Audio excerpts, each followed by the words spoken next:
Welcome to the Fear Fiction Podcast. Fearfic is the term for short horror fiction, mostly posted on the web. It includes any and all related subgenres. Join three assholes talking basement goo Slimebeast, inebriated interstellar traveler Abysmii, and irritable ghostly man-horde Dead Palette, as they read all stories horror and internet-related, paragraph by paragraph, and bullshit while they do it. From adolescent revenge fantasies to subtle postmodern narratives about real-life events and everything in between, they read it and critique. You better believe it. Kick it to the cold open, white boy. Medieval torture devices, yay or nay? I'm all about that. In context of what? Exactly.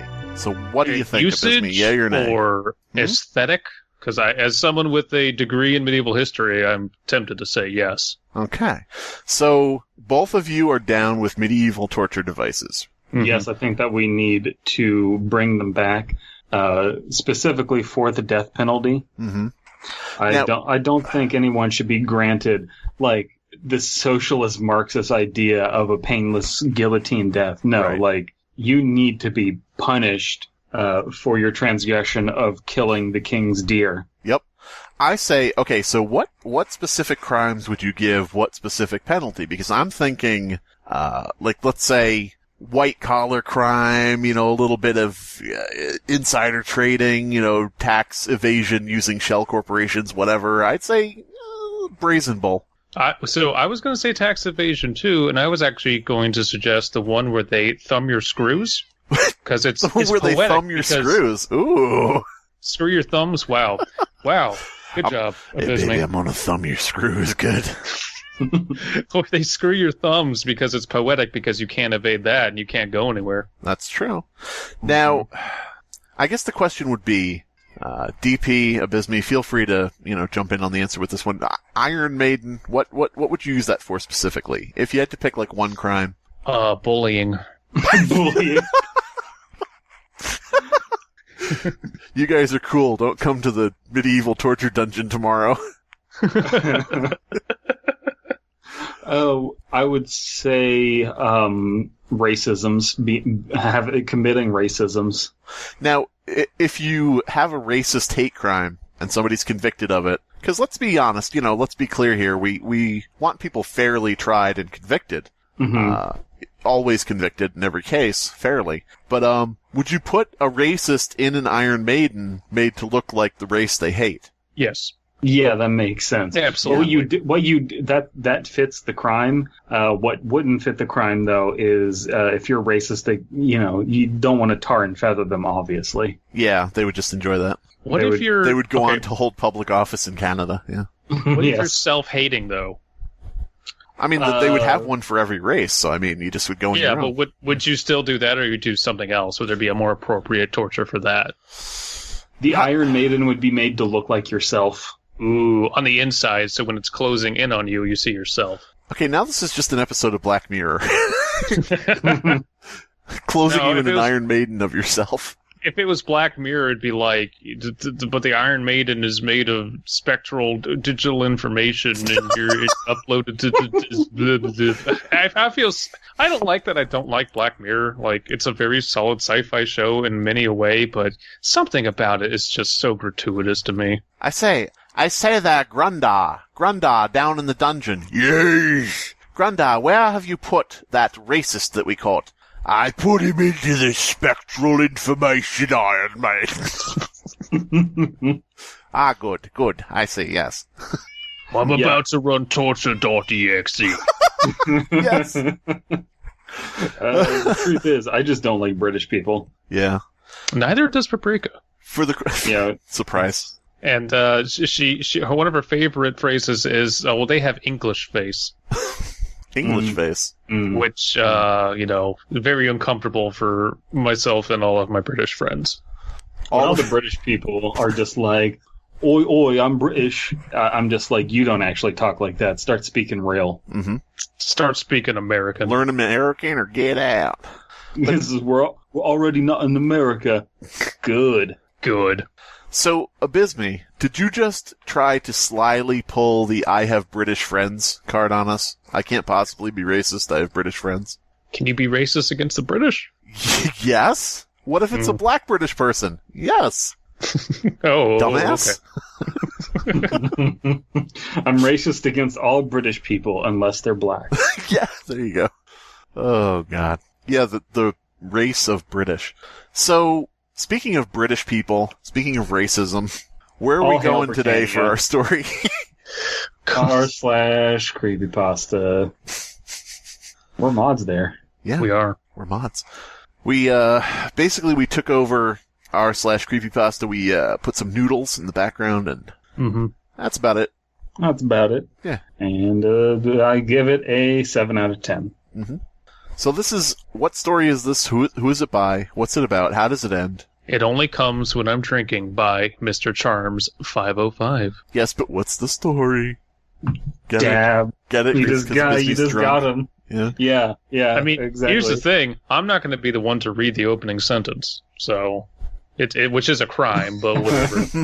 It is kind of a crime. I am an alcoholic. Oh. It's not with pride that I admit that, and I have no intentions of trying to show off with telling everyone how much I can drink, what I can drink, how hard I party, anything like that. Maybe when I was younger it would be something to boast about, but nowadays it's like the anchor that drags me down more than anything in life. Wait a minute. Being alcoholism a bad thing?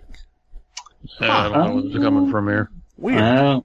Being in quarantine hasn't helped me at all either, because instead of going out and doing things while drinking, my life has become watching movies, watching online videos, and drinking. I can relate, because I have no reason to drink anymore, because I can't go out in bars and meet new people and flirt. So drinking is just a lot less appealing now. Elias, I want you, where Brandon said quarantine, every year to switch out that word with whatever new thing is afflicting the world.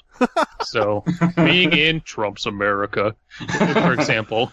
Being in The Return of the Dinosaurs hasn't helped at all either. Being in Martian colony, I don't know, whatever. But being in Mars. Being in Mars. Being in cyberpunk dystopia. God damn it. So, here's the thing. DP, you brought up a good problem. Not having a reason to drink. What if you started the first Zoom bar? Huh?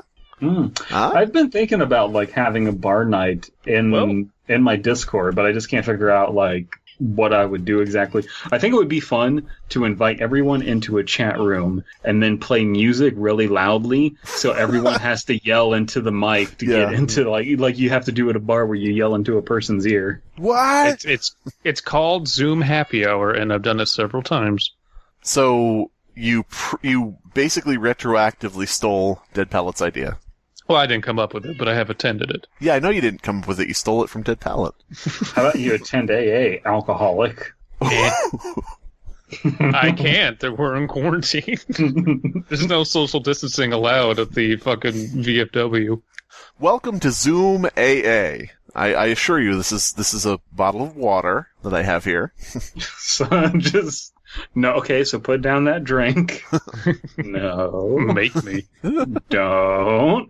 I'm your sponsor. You're 20 miles away, Greg. What are you going to do, smack it out of my hand? Congratulations, you've earned your 12-month chip for sobriety. Now please fire up your 3D printer.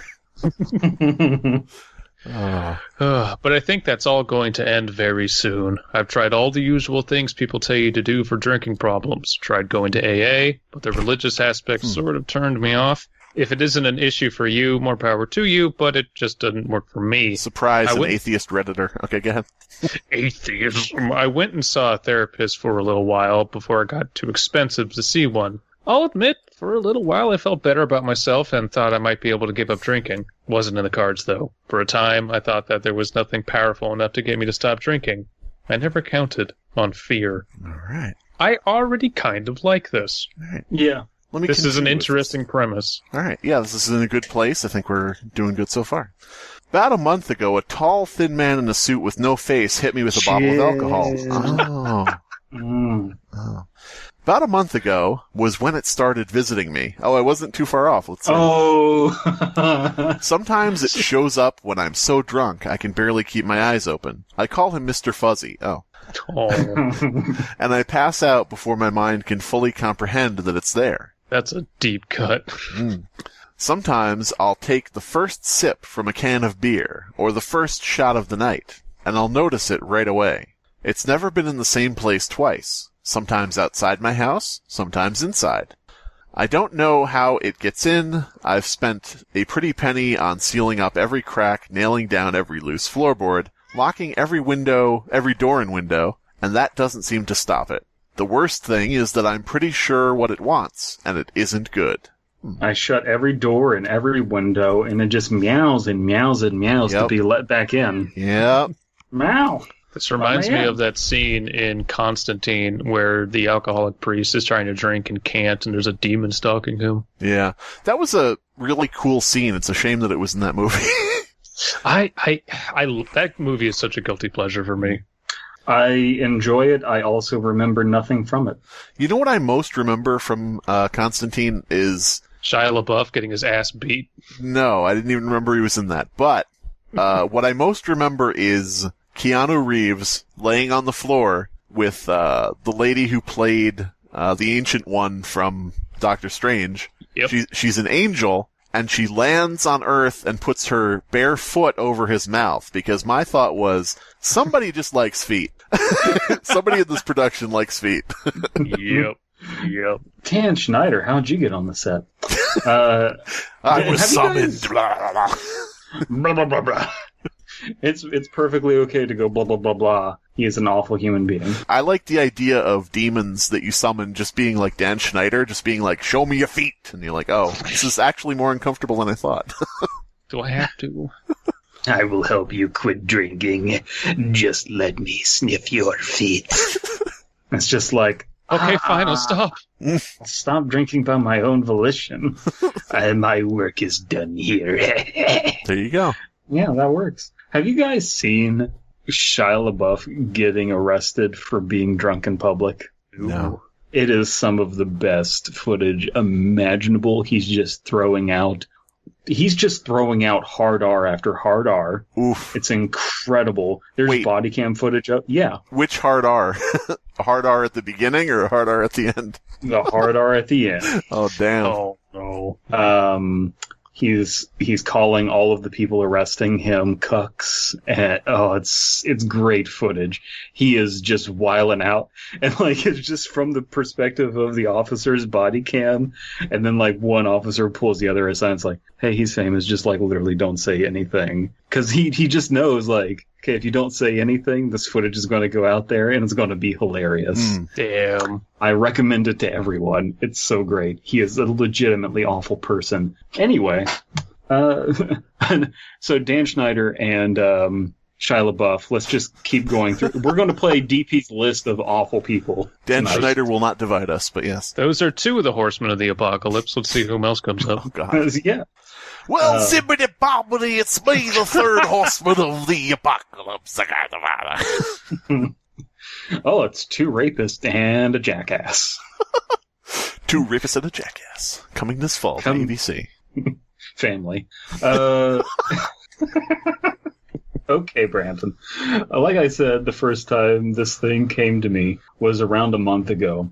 You'll have to forgive me with some of the events because there were times I was really drunk, like close to alcohol poisoning drunk. So details are a little hazy. Some might even say Mr. Fuzzy for me during those nights. But I do remember the visit clearly, even with the drinking I'd been doing. It's very hard for me to black out from drinking. Brag, brag, brag. Anyway, I was sitting on my futon in the living room, a bottle of tequila gross already gone, and I was halfway done with a bottle of rum. So wait a minute. You're grossed out by the tequila, but not the futon? Yeah. Okay. I mean, I've been on some nice futons in my time. Uh-huh. I was busy watching the second Lord of the Rings movie, the best one, a childhood favorite, and was playing a drinking game alongside watching it. For the record, I don't remember the exact name of the drinking game, but I wouldn't recommend it. A drinking game for a movie that's over 3 hours long is dangerous in the least, fatal in the worst. Take a shot every time the ring is mentioned or seen. If it's the second one, it had to be. Oh God, I'm pretty sure I've heard of this drinking game. I'm not kidding. Fuck, I don't remember now. Probably like every time someone gets stabbed or something. I don't know. There's a lot of war in that one. Interesting. There's a lot of war in this here war movie. That's the one called The Two Towers, right? Mm-hmm. Where when the movie came out, everybody said, "What a horrible reference to 9/11," and it was like, dude, what the fuck? This book is very old. Yeah. So, there I was, a shot in my hands, ready to take it down in a few seconds for a scene I'd seen over 1,000 times. Nerd. When suddenly, there's a large smacking sound at my front window. Like something really hard hit it. God damn it. This surprised me so much that I spilled my shot all over when I jumped in fright. You ever get frightened by something and your tequila comes out your nose? Oh, God. That would hurt so bad. God damn it. Because of that, it was in anger that I turned from my futon and angry to look at the window and see what the hell had made the noise. That and anger quickly turned to confusion and angry, as there was something pressed against my window. If this is a bare ass, it's going to be great. But I couldn't for the life of me figure out what it was. All the lights were out, including my outdoor light. All the lights were out, including my outdoor light, so the only light my eyes could use to see anything was coming from the TV. Also, the fact that I was drunk as a skunk didn't help. Okay. So, this person wants to quit drinking, but I think their real addiction is watching Lord of the Rings Twin Towers. Real addiction is Peter Jackson movies. He's watched it 1,000 times, and at some point he'll see how it ends. Keeps passing out. He's watching the movie, and he's just like, yeah, this is clearly an inside job. God damn. There was this rope thing hanging across my window. Again, I could see the outline of it with the dim light of the TV, so I couldn't see the color or texture, but that thing wasn't a rope at all. Ooh. It was pulsing and shifting slightly, even though there was no wind from outside. Annoyed that something would interrupt my nightly drinking ritual, he gets drunk and watches Lord of the Rings, the Twin Towers, every night. Buddy. I really do need help. I stumbled up from my futon and shuffled to the door. I'm just thinking of Lenny from The Simpsons, where he's like, "Please don't tell anyone how I live." God damn it! I'm just imagining him dressed up as Legolas when he does this. He's just dressed up as Legolas on a futon, and there's a carpet, and then there's a TV across from him, and there's just empty tequila and rum bottles around him. Is he He like has missing one shot glass. Is he missing one elf ear? Oh God! Oh, this is the saddest thing imaginable. By the way, if this turns out to be a giant dick, I'm gonna be mad. Well, it's already a Why? tentacle, which a tentacle is basically just a monster penis, so... Yeah, I wouldn't be Because mad if at it's that. a giant dick and he's passing out every night, this literally is Mr. Fuzzy. This is Mr. Fuzzy's origin story. Oh yeah. Yeah. Who's to say that Mr. Fuzzy has to show up in only one story? I do... I'm enjoying this greatly. You're reading through Baraska 2, and halfway through it says, "And Mr. Fuzzy showed up in my window." Like, what? Wait. Oh, what? I stumbled. No, I stumbled up from my futon. I shuffled to the door. I briefly stopping to look at the thing, so I flipped on my outdoor light from the switch panel next to the door. There's a little bit of explaining stuff that doesn't need to be explained. Yeah, kind of overly describing action. Just, I stumbled over to my door and switched on the light. One sentence as opposed to three.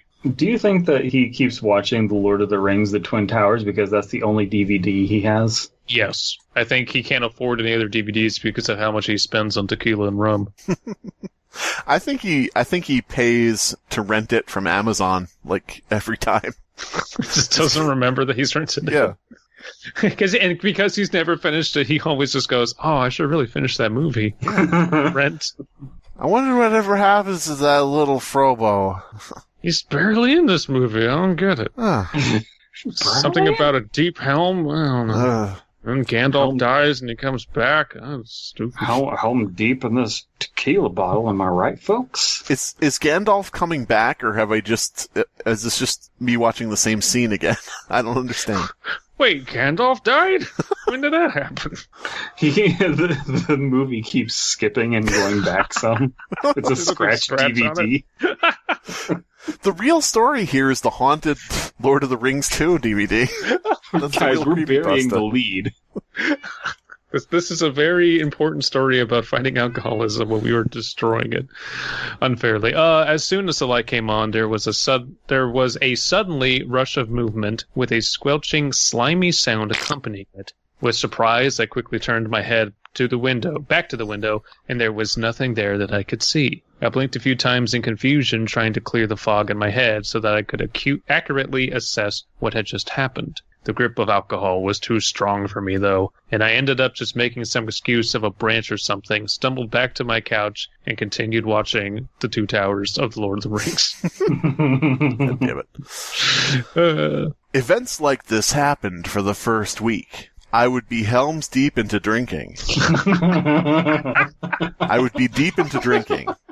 And some noise from outside my house would grab my attention, much like Smeagol grabbing the ring. I think that's the name of the drinking game, Going Helms Deep.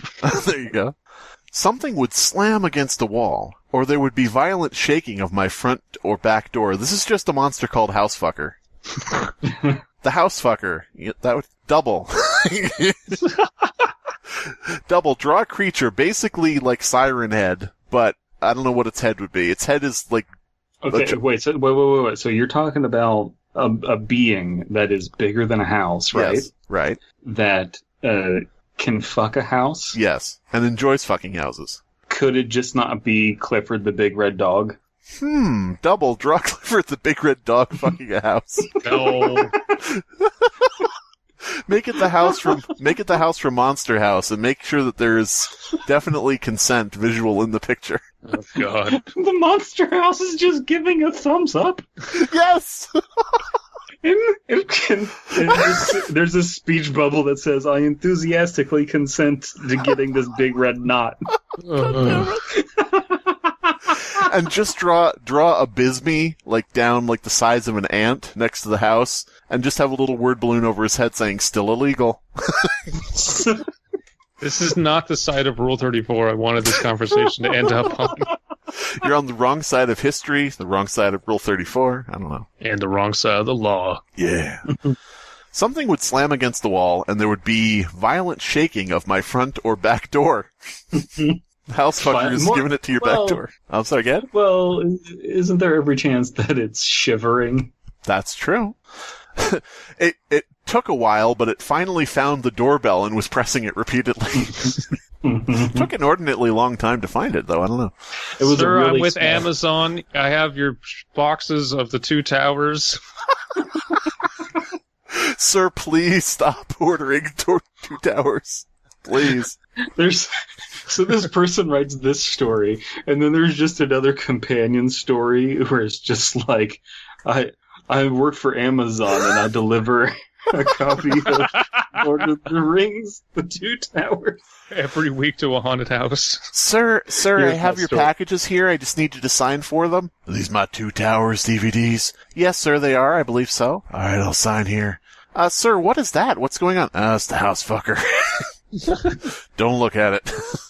Maybe that's the twist. Maybe it's not when he gets drunk that the house gets fucked. It's whenever he gets to a specific point in the movie. Oh, yeah. Front or back door, there we go.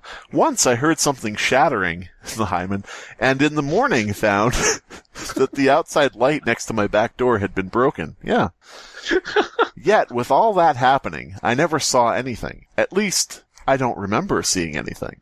That would be the most traumatic thing in sex, as if it's not already like a thing for virgins to go through. The hymen doesn't break, it shatters. Yes, into shards. What the fuck was that? What the fuck? You told me you weren't a virgin. Ow! The hymen decimator. Oh, God. Yeah, that's what happens whenever you have sex with a virgin. Her vagina explodes. Mm-hmm. It's like a gender reveal party. Yes. The country's burning. Fuck. Oh, God. I do like the idea of a gender-neutral species where they don't have expressions of gender. And so, like, an orgy is a gender reveal party. Someone just yells, "It's..." It lives! It lives! Things suddenly went up a notch. Things suddenly went up a knot. I turned up the volume on the DVD. I think 8 or 9 days after it first made itself known, I was in my kitchen getting my nighttime lineup of booze ready, queuing up the DVD. It was somewhere around 7:30 at night, and the sun was just about to set, so I had my kitchen light on. I cracked open my first beer and started chugging it.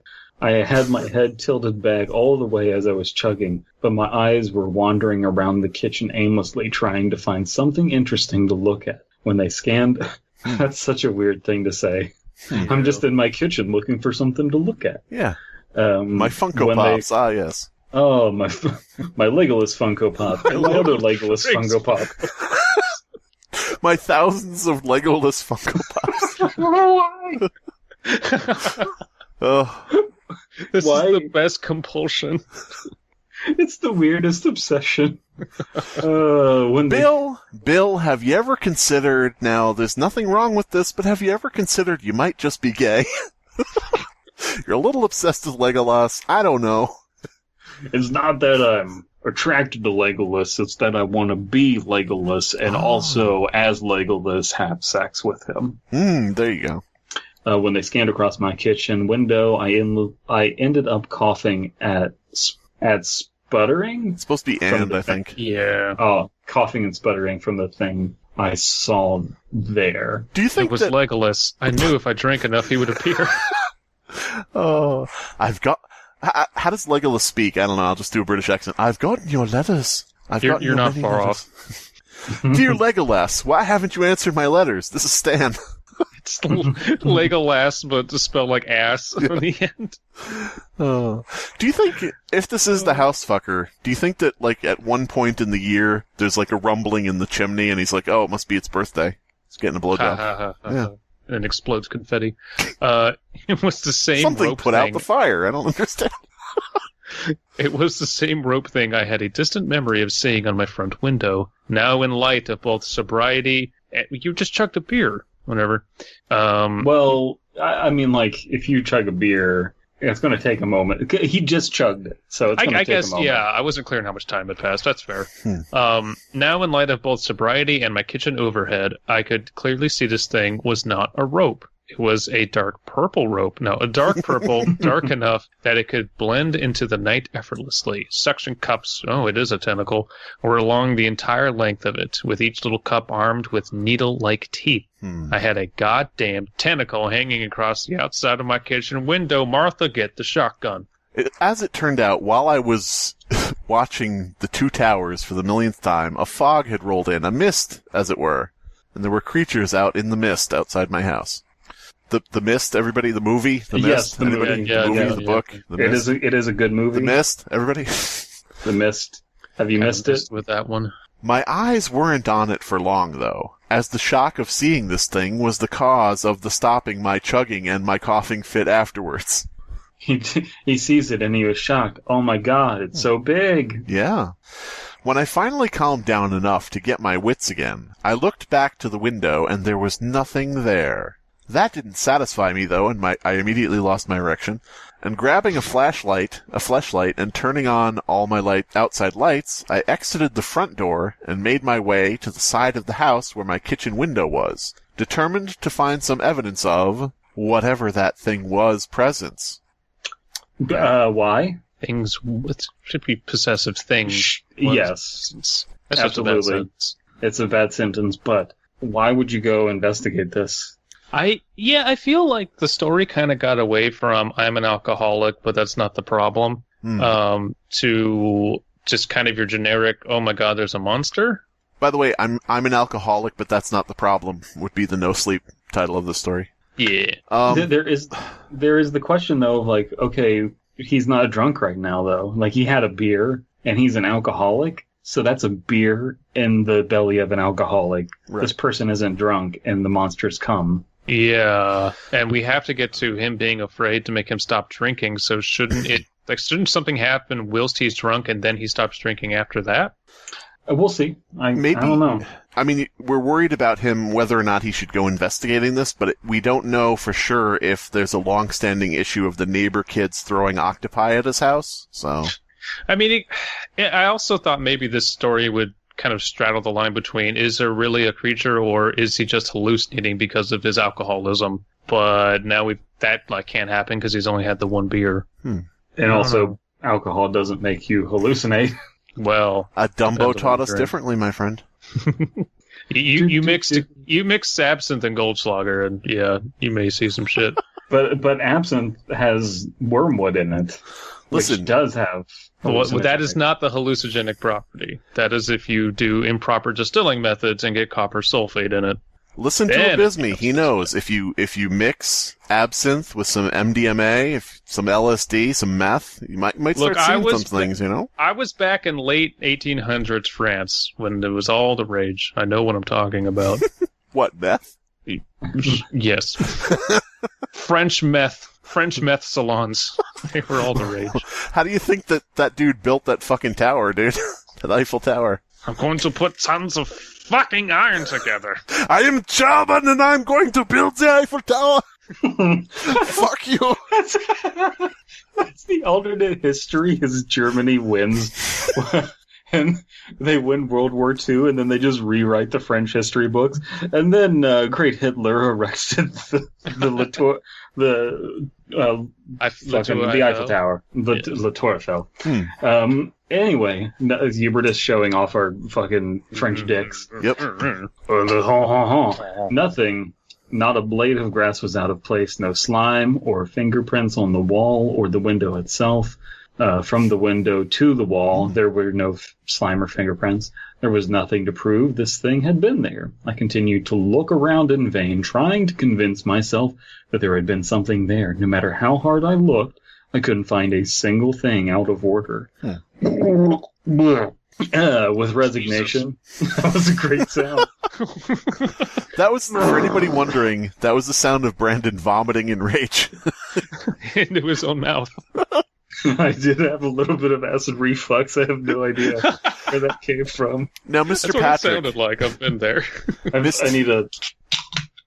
Mr. Patrick, I'm sorry, but somebody else just rented the last DVD copy of Two Towers.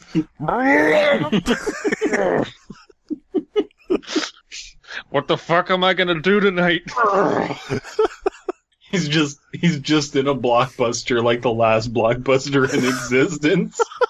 And he's like, "Sorry, sir, the DVD's been rented out." And he just starts throwing up and convulsing on the floor. Oh, God. I have to call him an ambulance. What happened? I don't know. We just told him the Two Towers. We didn't have any. Oh, God. Is this Bill? Bill, talk to me. I told you not to go back to the Blockbuster. Oh, boy. Oof, with resignation, I went back inside and started drinking. I was a little depressed because I wasn't sure that there had been something. And even though I would randomly get up from my drinking spot, oh, that's a terrible thing to call it. I love that.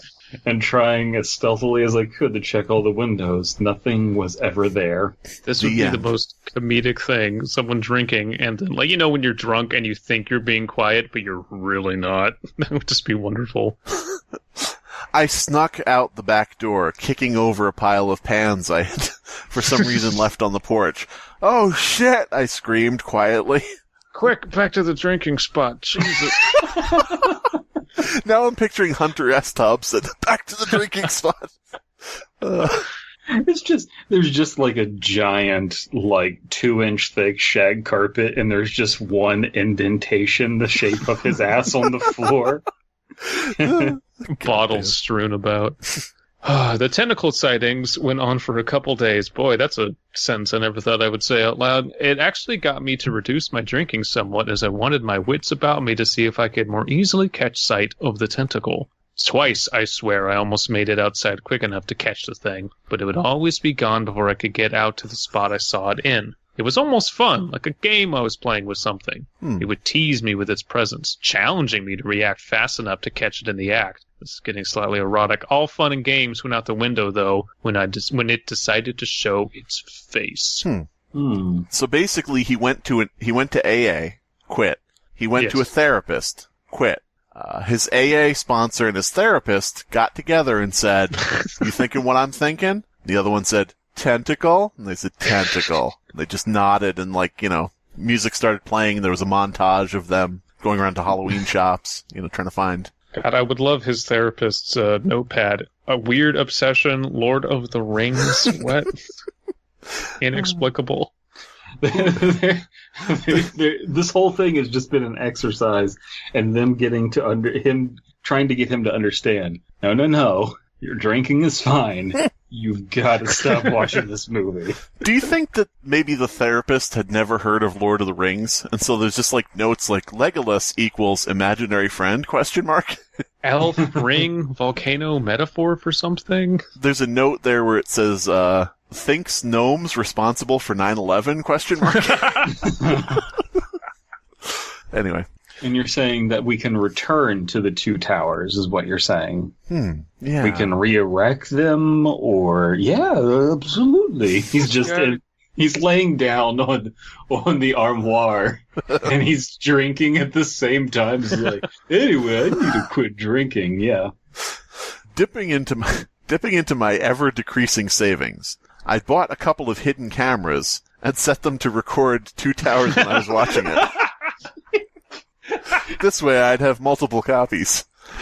I bought a couple of hidden cameras and put them all outside, all pointing to places like the windows and the two doors. I had an app on my phone that played the Two Towers whenever I wanted.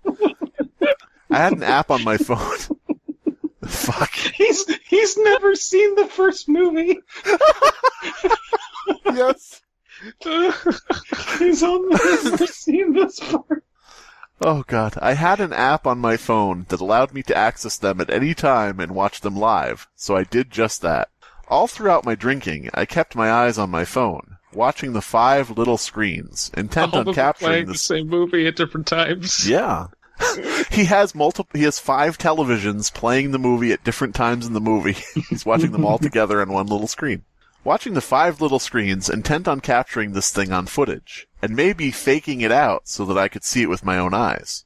Things didn't go exactly as planned. It's just like that scene from Marble Hornets where Jay starts filming himself because he's paranoid, but instead he's just filming himself watching the Twin Towers. God damn it. What if he actually is watching footage of 9/11 and he thinks it's Lord of the Rings too? And he's like, I don't understand the plot. There's supposed to be like a adventure here and some delightful characters. This is just sad and scary. Yeah. And so, what's with all of this debris? What is this representing? Yeah. I had been watching for hours and nothing came into the frames. Frustrated, annoyed, and blasted by this point, I got up from my futon where I do all of my drinking. My drinking spot, if you will. And started making my way to the bathroom. I still had my phone in my hand, and my sloppy movements accidentally turned on the flashlight function. Mm-hmm. That is always fun. Suddenly, sending a beam of light towards the hallway entrance that led me to the bathroom. What I saw there, illuminated in the beam, made my blood freeze and the adrenaline start pumping into my system. Cleared my head instantly. I think a lot of us have had that moment of something stupid in real life happens while we're drunk, and it's like, okay, I'm sober from drunk. Okay, walking home now. Yeah, sure. It's not fun of just nope. I have to be sober, but I can't. I remember one time I was drinking a booze, and I got blitz-faced on alcohols, and that happened to me, yes. Yeah. I was there. It was hilarious. Yeah. That's pretty poggers. I totally have drank a... I will have one alcohol. Hooch. Yes. Imagine if one of those messed up faces that Pablo Picasso drew met an H.R. Geiger picture. I'll accept these references.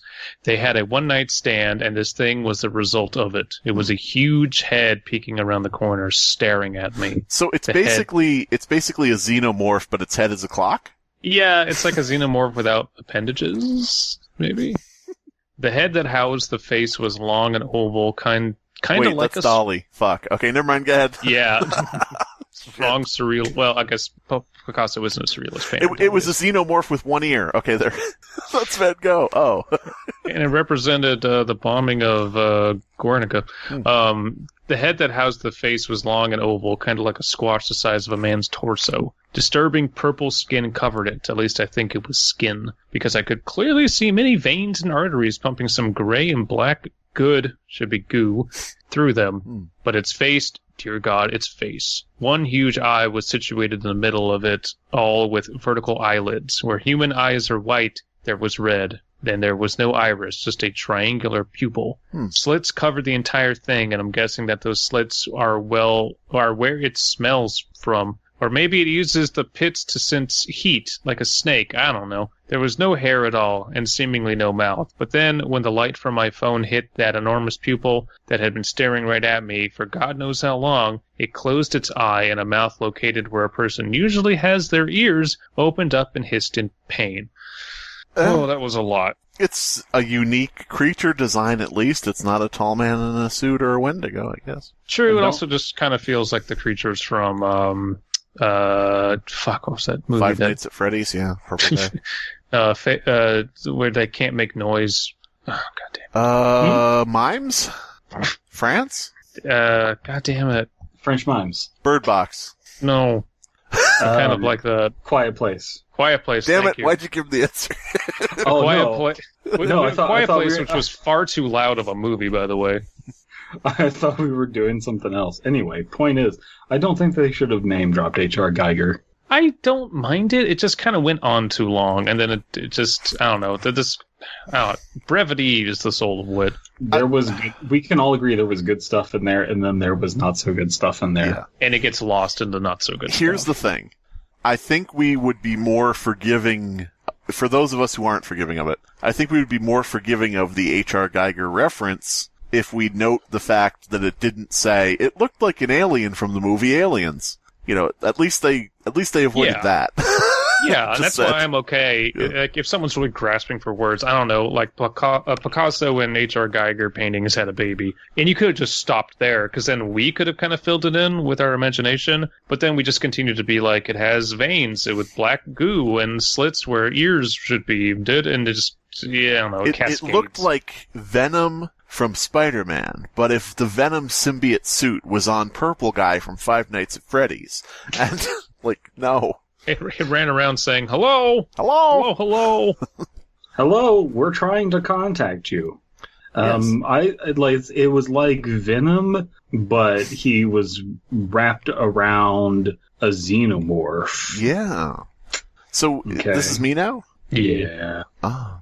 Faster that something that size has any right to move. It disappeared into the darkness that was all I could see of my hallway, leaving my jaws wide open, leaving me slack-jawed, and shaking in absolute horror, all I could say, at what I had just seen. If it had attacked me then, it would take away the biggest part of me. I would have just stood there. I would have just stood there in disbelief and been dead in 60 seconds. However, the thought of this thing attacking me sprung me into action, and with fight or flight fully activated, I dove back to my futon and reached underneath it for my home protective item. So that is a bizarre way of saying I ran back to my futon to get my gun. Yeah. Drinking while sitting on a gun. That's really okay. God, yeah. It's going to be loaded too. I mean, so the strongest part of this story is just how pathetic our protag is. Like, that's very well done. Yes. I would have liked to have a gun because our protagonist doesn't have a gun. Oh. It's actually a replica of Legolas's sword. Oh. I would have liked to have one. It's a replica of Legolas that he just wields around. Save me, Legolas. This is my 1/6 Legolas figure. Made of resin? It's just a hunk of resin. Because he's a hunk. I see that you've covered your Legolas figure in glue. Is that for any reason? No, yeah, that's glue. Yeah, it preserves it. Yeah. But firearms in the hands of a really drunk people is bad idea. Besides, there was no telling if one night in a miserable state I would end up doing something with that gun I had no plans to do when I was sober. I'm kind of miserable, but I'm not that miserable, at least not yet. Then why would you have a problem having a gun? Yeah. That didn't mean... Maybe he's just worried he's going to go, like, rob a 7-Eleven or something. Give me all your copies of The Two Towers. Bill, you don't need to do this. I'm not Bill. Bill, no one has stocked that movie for 10 years. I'm not Bill. He has a DVD cover from The Two Towers on his face. I'm Legolas. You're robbing me with Legolas's sword. What are you... Oh, God damn it. But that didn't mean I had nothing to defend myself with, just in case someone broke in and tried to harm me. I had a Bowie knife for that. A Legolowie. That's not an elven sword. This is an elven sword. God damn. Crocodile Dundee in Lord of the Rings. Oi, Frodo, why don't you just put it on top of a fucking eagle and fly it over to Mount Doom? Hey. This is stupid. Yep. I can't do an Australian accent correctly. This is stupid. I'm Crocodile Dundee. But it does make sense, though, because the movies were filmed in New Zealand. Oh, good point. It all loops back together. We're piecing the conspiracy together. Large blade in hand, I dashed back to the hallway entrance and shined my light down it. There was nothing. Carefully going to each of the 3 rooms in the hallway, plus the closet, I peeked in to see if some monstrosity was waiting to grab me and do who knows what to me. Oh, God, it'd be terrible if a tentacle just, got me from behind. Each spot I looked was empty. And as the adrenaline began to leave my system and the booze returned, I became braver and checked places like under my bed and in my closet. Places that would be far too small for this thing to hide in, looking back on it. Convinced that whatever that thing was wasn't in my house anymore, I still decided against drinking anymore and ended up passing out on my couch. Why? Why would you stop drinking? What does that have to do with the thing? I don't know. Aren't you supposed to get back to your movie? All right. The next night, the creature put the orifices it smells from up against my feet and took a big whiff. Fill up the holes that it smells with. Yep. That night, I was planning on confronting this thing. Armed with my knife, I walked around my house from dusk till dawn. No From Dusk Till Dawn references? Okay. Not a drop of alcohol crossing my lips. Nothing happened. The night afterwards, I did the same thing. Another peaceful night. The 3rd night, I didn't patrol or anything, but still slept with my Bowie knife at arm's length, and didn't have any alcohol. Not a single disturbance throughout the night, as I spent most of it awake, listening intently for the slightest creak or shuffle. Okay. So, we're just going to skip over all of the withdrawal symptoms you would have from drinking habitually for years. I think that this really has, up until this point, really painted a beautiful picture of a sad, pathetic life of an alcoholic. And we've definitely contributed to that by fucking around, but, it has been legitimately a good, pathetic protagonist. And I think that here we're just kind of getting, the author seems to be getting fed up with the story and wanting to wrap it up and focus on this creature more than anything. Yeah. If we were to give charitable, lend a charitable eye to the story and presume that there's more to it than the things expressed directly in words, we could say, yeah, sure, buddy, sure you didn't drink it all. Unreliable narrator. You know what I mean? Yeah, sure, you had nothing to drink that night. Right. Possibly. But, I don't know. So, is this me now, or? I think no, it's me. that was me that read previously. Yeah. Okay. Finally, 4 nights after seeing that face, I allowed myself to drink again, naively thinking that maybe I'd scared this thing off and it wasn't going to bother me anymore. Right before I drifted off into a drunken haze, I saw that damn face staring at me from the kitchen. I wanted to react, but I was too drunk. I could barely keep my eyes open, and what I had thought was an extended blink turned into sunlight coming through my front window. That's a good sentence. Mm-hmm. So it is a hallucination? You're a hallucination. I don't know. Because, well, he was seeing it when he had a single beer. I mean, the title is It Only Comes When I'm Drinking, not when I'm drunk. So... But why? Yeah, that like there's a piece missing here that could really tie all this together, along with some other edits I would do personally. Okay, we're almost done, so maybe it'll wrap up. So I've tried to experiment with this thing. I pretended to drink without actually drinking, and it doesn't come by. I once pretended to be passed out drunk and was just waiting to see what it would do. It probed me. Okay, well, never mind. Not in any way sexual or anything, but I felt this thing's tentacles poke and prod me all over. So now I know that this thing has more than one tentacle.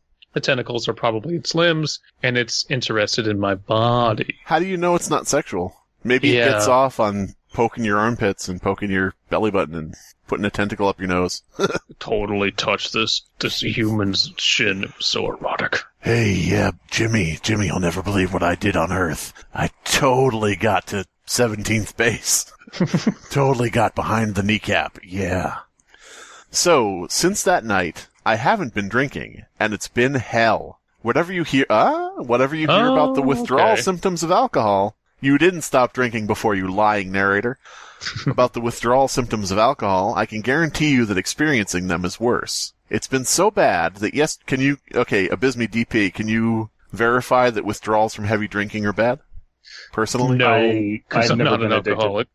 Joking aside, I have never been physically dependent on. Okay. So that being said, I have known people who are recovering, so I can't say I experienced them firsthand, but I have observed them. Okay. For anybody listening, Abysmii and DP have never gone through withdrawals because they haven't stopped drinking. Okay. True. Well, I have only ever had one hangover, and I was like, oh, that kind of sucks real bad, so... Yeah, don't do that anymore. And I just told my body to stop having hangovers, and so it did. Yeah. I'll stop drinking when the Lord of the Rings movies stop, because they're still going. They're so long. Okay. It's just like whenever they stop. No, they stopped years ago. It's like, no, they started the first one. They still haven't finished it. Oh it's my just God. Like, no. Do you think that every night he's like, well, time to put on tonight's episode of The Two Towers. What'll happen this time? Whatever you hear about the withdrawal symptoms of alcohol, I can guarantee you it's been so bad that yesterday I almost decided to start drinking again. I had a can of beer in my hand, the shakes making it hard to open, when I noticed on my TV, which I always kept on for background noise, was playing my favorite episode of Lord of the Rings Two Towers. My favorite episode of It's Always Sunny in Philadelphia. Don't do this. It was the rum ham episode, and I realized the monster was a rum ham. The end. The monster was Frank. Yeah. I spit garbage all over your body, and then I probe you with tentacles. It was the rum ham episode, and I was distracted by my you know what? Rum, it does, tie in. I was distracted from my want to drink for half an hour, it says, laughing and enjoying myself for the first time in a while. Okay. I mean, I can give it sort of a pass for including alcohol in the thing that came on. So. But this is our third weird reference. I don't know. After the episode finished, my craving for the beer came back. I wanted to enjoy the drink, so I looked for something more to watch. I came across an old episode of the Twin Towers show. Welcome to the Twin Towers show. The Twin Towers show has been canceled. Imagine, if you will, a land of fantasy, orcs and elves and humans, and also Frodo Baggins. That land is called the Middle East. Wait. Saudi Arabia, to be specific. Seven hobbits flying. They're here for our freedoms. What is this horrible thing we've created? They just fly a giant eagle into the Twin Towers. Oh, we all knew that was coming, God damn it. Guys, what day is it, by the way? Oh, fuck! It literally is September 11th. We did not plan this, it just happened. It's not. Well, it's not. They're not listening to it on September. Oh my God! The whole thing True. is never forget, and we forgot. I came across old Twilight Zone show, the black and white one, which I used to binge heavily. Yeah, we know it's not the new one. We know it's you have an addictive personality. I decided to load it up, opening my beer. Load it up. Load it up. Load up the show. Oh. I don't know. I decided to load it up, opening my beer. I was just about to take a sip when I noticed the episode playing, To Serve Man. Famous. Is he saying decided to load up as in the Twilight Zone, or get loaded?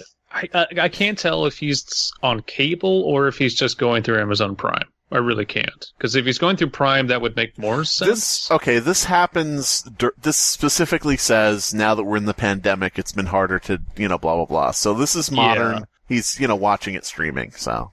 So is To Serve Man, so the tentacle monster is from space and it's trying to eat him and it's just waiting? We'll see. For those of you who don't know, the episode Aliens Land on Earth was a book called To Serve Man, which they market as a book that will bring peace to all mankind. At the end, it's found out that to serve man doesn't mean serve like a servant, serve like on a plate. Again, I think we're kind of relying on other horror media to get our point across, which I'm not a fan of. I mean, if this ends with it being a To Serve Man twist, it is basically just rewriting that episode, but... Yeah. I mean, it's not a bad story. It's done some interesting things. I think like it more, but... I think that if you're going to reference other things in your horror media, it just shouldn't be a horror thing itself. Yeah. It cheapens everything. I mean, it's sort of like saying... I was getting drunk and every night there was something strange going on, some kind of creature I don't know, I didn't really see it, and toward the end of the story I watched Friday the 13th and I realized this probably was that kid I drowned at camp in my house. Anyway, the end. It's like making a lost episode out of Courage the Cowardly Dog. What's the point? Or Clifford. What's the point? Yeah. Is it my turn? Yes. Okay. The gears started spinning in my head as two separate TV shows, decades apart in creation, combined to form a horrible thought that made my drop my beer to the floor. A rum ham to serve man. A rum ham to serve man. Okay, that sounds... A rum man? It sounds like you're the kid from The Shining having a stroke. Rum ham. A rum ham to serve man and rum ham. That's why it comes when I'm drinking or in its eye marinating. I just hope I can clear any last remaining alcohol stored in my body before it gets impatient and decides I'd be just tasty just on my own. Oh, no. Oh. The idea... Okay, I want to say... The idea is someone else's idea. Wait. The idea that alcohol is marinating you in the eyes of a creature is not a bad idea. Sure. It just is framed in a way that's like, remember this other thing? Like that typical kind of thing. It's just, why would you link those things together? And why would those things come on? And then how would you divine that that's its intentions? Like, you would have to be conspiratorial to come to that conclusion. Has this person had a coke problem the whole time and they never mentioned it? Because they're acting paranoid. Yeah, Jack and Coke. And there's nothing wrong with writing this premise and then having your audience go, oh, like that Twilight Zone episode on their own, but making your reveal and how your protag has their epiphany as literally being, hey, here was the inspiration for this story in real life media. It just does not work, and it's very anticlimactic. And again, this story had a very strong premise of I have an alcohol problem and I'm seeing shit, which was a much more interesting premise in my opinion. You could relate to it more, yeah. Yeah, because that happens every night. There's that just truck outside flashing its lights. So it's a semi now. So it's time for everybody's favorite segment of the show. Slimebeast fixes the story. Yeah. Yay! Like a piece of shit. Okay, you have a lot of scenes taking place in the kitchen. You mention the kitchen a lot. Throw in something early on about the guy liking two things, drinking and cooking. Have him like to cook. Have him throw in a story about one time he, got so drunk he fell asleep and the stove, what was in the stove caught on fire, could have killed him. That type of shit. At the end, bring it all back around, Chekhov's roast. Have him marinating something that he's cooking, and have him drop what he's marinating with as he realizes, wait a minute, I'm doing to this roast or this ham or whatever the fuck, I'm doing to this meat what I'm doing to myself for this creature. You don't have to reference any other media. There you go. If he has Chekhov's roast with some wine, is that Chekhov's toast? Yes. Yay. So I think that we can agree that this is obviously all building to this twist. We don't like the way that the twist is explained, right? But I think that we like the twist. Yeah. And I do think that there is like an idea of marinating in your own alcohol juice, like yeah, when you get like fucking disgustingly blasted and you're just like, oh, I probably smell like a bunch of alcohol. There's that expression, like, you've been drinking so much people think it's like oozing from your pores. Yeah, that is a very solid concept to kind of describe our protag. Which again, the description of this main character is very good. They're pathetic. They're an alcoholic. They're like not suicidal, but maybe on the verge of it. That's strong, and that's why I want to like this story. That twist is just not worth it. Yeah, and I would say to the author, like you said, you've got a lot of good stuff here. Keep him, keep the name Bill. Keep the thing where he watches the Lord of the Rings movie over and over and over again. Keep that. Those were our favorite parts of the story. Yeah. keep the fact that he's in love with Legolas, but it's a love that can never be. Keep that. The fact that he wields a replica of Legolas' sword. Keep that. Keep all the good stuff. Yeah. Keep the acid reflux. Yes.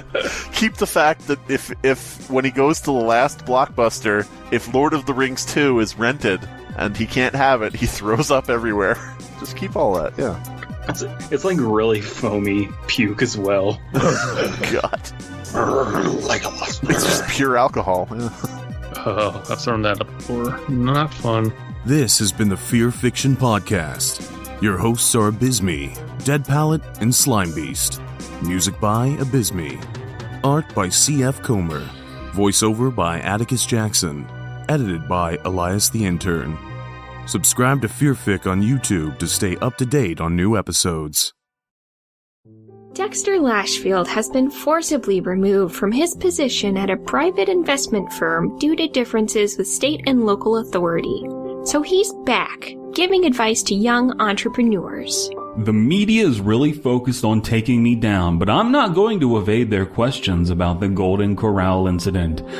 Sure, being con masturbating at a family restaurant's dumpster isn't my proudest moment, but that's the kind of energy that makes me successful, so I'll lean into it. Yes, you should be a risk taker, just like me, and when the cops show up, don't stop until you have something to show for your troubles. Dexter Lashfield is the one-armed genius that predicted the fall of the Greek economy when a bird spoke to him in Latin. Raise your hand if you have kids or nieces or nephews that like Fortnite. Do any of you know what Fortnite is? Do you get it now? There are markets you can't see, just like my arm. It exists, but in another dimension, and that's when you see it. That's when you feel it. And that's how we sell life insurance to 18-year-old trust fund kids as soon as they get away from mom and pop at college. He's more than just a financial advisor. He's a self-help actualizer that wants you to help him help you on your path to helping him. Don't think about social media influencers as people you can manipulate. Think of them as people you can control in a skillful manner in order to have them manipulate other potential clients. This is called the chain of influence, and that's where you come in. Now he's teaching us how to go both hands in on investing in the future without building a past of post-mortal sin that'll crumble in the oncoming age. Why do people that live in Korea speak Korean. They think they don't have a choice. BMP. It's basic math, people. In a time when everyone is focused on new technology, Mr. Lashfield is taking us back to the basic math that constructed the West as we know it. And he actually said to me, there's nothing worse than the sound of a crying baby. And I said to him, then we're just going to have to agree to disagree. And that right then and there is when I learned to stand up for myself. Because after all, I'm missing an arm, not a leg. Buy the new DVD, Learn with Lashfield, Afterlife Business. Nicole Tesla predicted the BlackBerry mobile phone. I predict the virtual famine will kill 2/3 of the world's people. So the real question is, will you be part of the 1/3 that serves before and after with me? Go to .com to mail in for your life-altering copy. Hey guys, what the fuck is going on with youtube.com/creepypasta? I don't get it. That's crazy, man. What's up with those videos on there? It's weird. Those videos are so cool and entrancing, and I've watched them so many times. I thought they were esoteric shit. I thought they were like, douchebaggy hipster shit. I don't know. It's just obscure nonsense to to hype up something random. I don't know. Yeah. Channel looks like garbage. I don't know. So here's what I don't understand. Like, it's clearly like some SEO optimized bullshit. Mm-hmm. Like, it's not even like anything creative, like no cool name, like Dead Palette or anything like that. It's just youtube.com/creepypasta. That's all it is. Yeah. Here, let me read the description of the channel. I'll go to the About page here. Okay. Creepypasta is a channel about Creepypasta, Logan Paul, H3H3 Podcast, Creepypasta, Mario, Sonic, Princess Peach, Nude, Cosplay, Creepypasta, True Stories, Chills, Top 15, Burger King Foot Lettuce, Creepypasta. It's just totally just keyword spam, clickbait bullshit. Predator free. Mm-hmm. I love that we made an episode that was entirely about Burger King, and for some reason made 0 Burger King Foot Lettuce jokes. What is wrong with us? We made several, but Elias cut them out. Yeah, makes sense.